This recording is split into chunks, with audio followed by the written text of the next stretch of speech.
curbs and sidewalks and weed control. And I know a lot of towns use some sort of bleaching water to control that. I'm just really curious about it. I'm going to cover that in my guild report if you want to read. Okay, it's going to get. Okay. Okay. So we're by the process. Yeah. Okay. Yeah. That's 52 acres over there. It's currently zoned industrial. We're leaving it for manufacturing. Just no warehouse. Just no warehousing, no distribution. Any comments? This has been obviously a conversation for a lot of people. The town of Clinton passed legalization of recreational cannabis, 65% to 35%. I found out today that the CRC will probably not have their rules promulgated by the August 21st deadline. It was reported by Politico Pro. So it is one of those things, the conversations that I've had and the work that I'm speaking on for myself right now is having dealt with land use in the state of New Jersey and having dealt with rules getting promulgated in the state of New Jersey that don't always favor the municipality. It was my intention that the town would opt out of all of the licenses at this point in time. And that's not we're not going to ever have cannabis here in the town of Clinton break. We're going to wait and see what the rules look like and how the municipalities will be allowed to manage. And I liken this to the affordable housing. Right now, the municipalities have limited ability. We are told what we have to get. And if we don't comply, we're usually sued by the developer and or fair share housing. My objective is that we get to a point where we see what the rules look like, we see what we have, and we also do a planning process with our land use board and our planner to see where, if it is appropriate, should we have it. We've had the conversation when the medical facility was looking at the TD Bank. We heard a lot of feedback from residents there. Again, this is not we are never going to have cannabis in New Jersey. It is, or in Clinton, it is legal. It will be available in multiple locations, and it will be, you can get it delivered to your home. So there's not an issue that you will not have access to it here in the town. Taxing is going to be on the medical aspect, whether or not the 2% would also be available. We don't know what the micro licenses are going to look like. And the state has still not awarded the 2019 medical licenses. And they do not have a date yet, other than soon, as far as when those will be announced.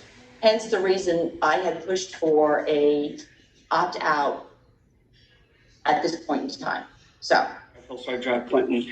I was wondering if the resolution could be read so we know what we're making comment on.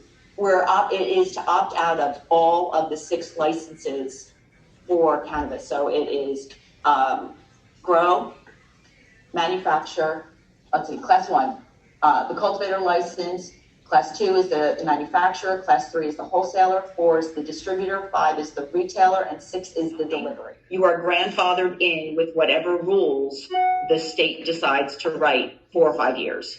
If you opt in, you can opt out at any time, but if you're opting in, you're still opting in with the rules. So we don't know whether or not we're allowed to do host agreements. We don't know whether we're allowed to create a licensing fee and some of the other conditions that have been laid out for us. So I'll give you an example. Bayonne has established a host agreement and a $50,000 licensing fee that they will pay, and then an annual renewal fee. We don't know if that's going to be legal, if the CRC will promulgate that as part of the rules. And if that's the case, it's also something else to think about. Although I work for Prevention Resources in Flemington, I'm a member of the CPS Board of Education. I'm not speaking as members of either of those tonight. I'm speaking as simply a resident and a parent here in Clinton. So as Mayor Kovacs said, the question before you today is not, do we want legalized marijuana? Is it good? Is it bad? Which I could certainly go on about that. And I'm not supportive of legalized marijuana. The question today is, are we going to opt in or are we going to opt out?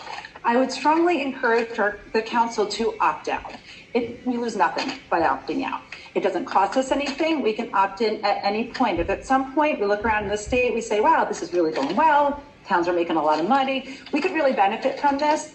We can opt back in, and we can allow any one of those 6 licenses in New Jersey, here in Clinton. Although if that happens, I'll be back with another conversation. I promise that. But at this point, we just don't know what legalized marijuana is going to look like in New Jersey. We have no idea. CRC has been very vague and unclear.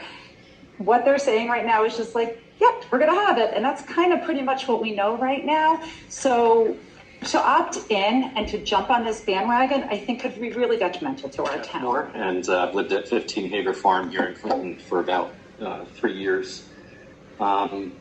And I'm commenting tonight on the opportunity that you're all giving to kind of steer us away from a dangerous decision to allow the sale and cultivation of cannabis in our community. I work in education in the county as superintendent of Hunterdon Central, but I'm speaking as a resident and a dad and one who we saw very alarming trends and tragedies visited communities in our county as we struggled with the mental health of our kids.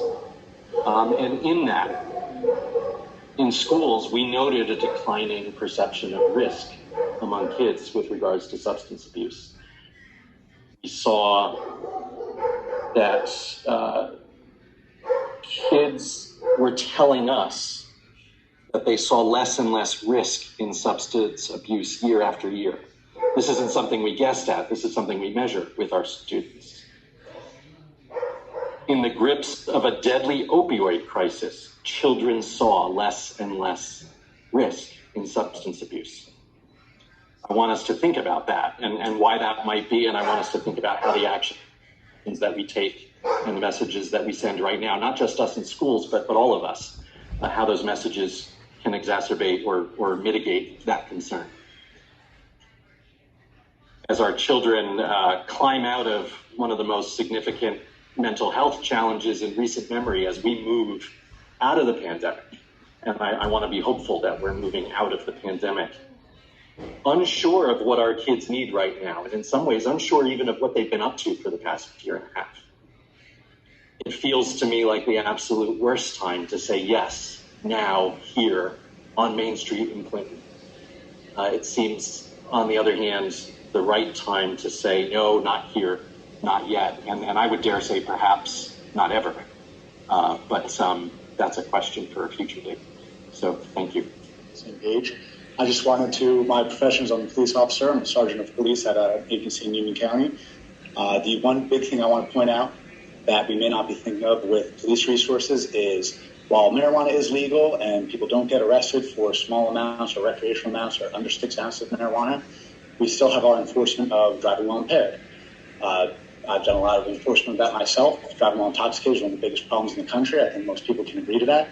If we do bring dispensaries into our area, we also now risk bringing people from outside of Clinton here who may or may not be impaired. I'd like to think that most people will have the common sense to drive up, purchase their marijuana, drive home, do what they will with it. Unfortunately, if everyone followed the rules, we wouldn't need people like me having the job that I have. The testing for driving while impaired is very much geared towards alcohol. Draeger is the company that makes our testing products for testing alcohol. They do not currently have a system for testing THC. Are 80 to 90% effective on impaired drivers with a blood alcohol level over 0.10. There is no test for THC. Law enforcement has not been able to catch up in the interdiction abilities for impaired drivers by THC or even any other hard drugs. I don't think it'd be the best time. I think everything that Megan and Jeff said about waiting to see where the state goes with the different aspects of these laws, as well as where everyone is going. Reddington has a grow facility. Phillipsburg will have a dispensary. The Maplewood, where I was yesterday, they have, interestingly enough, they have a medical dispensary. They have opted out of everything. They made an exception for their medical dispensary that could potentially become a recreational dispensary once the first license and ability to sell can happen. But the town, in all honesty, the towns that are waiting are doing it because they don't know what the rules are. And a lot of us are gun shy. And this isn't, I will tell you, Diana Wainu from the CRC is an amazing individual. Sam Delgado also, both of them. They are advocates. Sam comes from the municipality. Diana comes from the advocacy aspect of it. And they're trying to do a Herculean job in a very short period of time.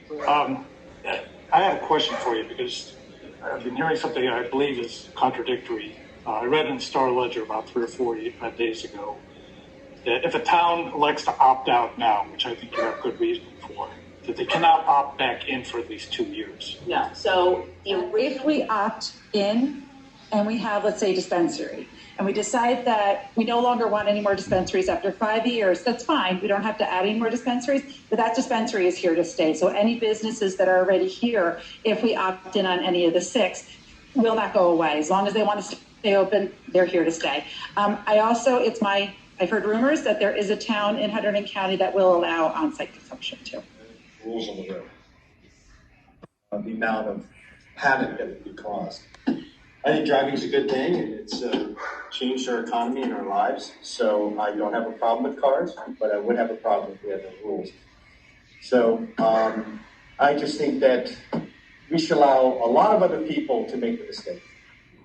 Clinton is not a mistake-prone town. The state of Colorado, which had predicted as much as 5% of their economy would be driven by cannabis-related projects. That's 0.82% of their economy. So it is not bared as much fruit. I'm working with the mayor who's chairing that committee, who is opting in his town. And he is an officer. He is in the Army Reserve. So you have to see all points of it. I also lead a outpatient substance abuse agency. I work with people who get looked down on because of their addiction and then get criminalized for things because of an addiction, because of a disease. So I see the other side of this, the decriminalization and these incubators for other places where I've worked with gang members most of my career who've been put into gangs and because they have no other way to survive. So how can we give these communities that struggle a way to survive and create a business for themselves? So there's a lot of different perspectives. I'm not against having facilities here in Clinton. I think it's an opportunity to give access to people who need it. And the idea that it's easily accessible for people medicinally is incorrect. There are only a couple places that you can get it in New Jersey. And oftentimes, because of the supply chain and because of the restrictions, people can't get it because they don't have the right amount they need. It also has been approved as a medication-assisted treatment for opioid use, for an opioid disorder. So it can be used and prescribed, I shouldn't say prescribed, but recommended by medical officials to treat people with an opioid disorder so they're not addicted to these drugs that kill people. Driving under the classes of the licenses in the town of Clinton. Can I have a motion to? Can I ask a question? I'm sorry. Ms. Benini? Yes. Yes to opting out. Comfort. Just opting out. Aye. Yes. Fresh. Oh, Ms. Johnson? Yes. Ms. Fresh? No. Hagan? Yes. And Mayor Kovacs? Yes.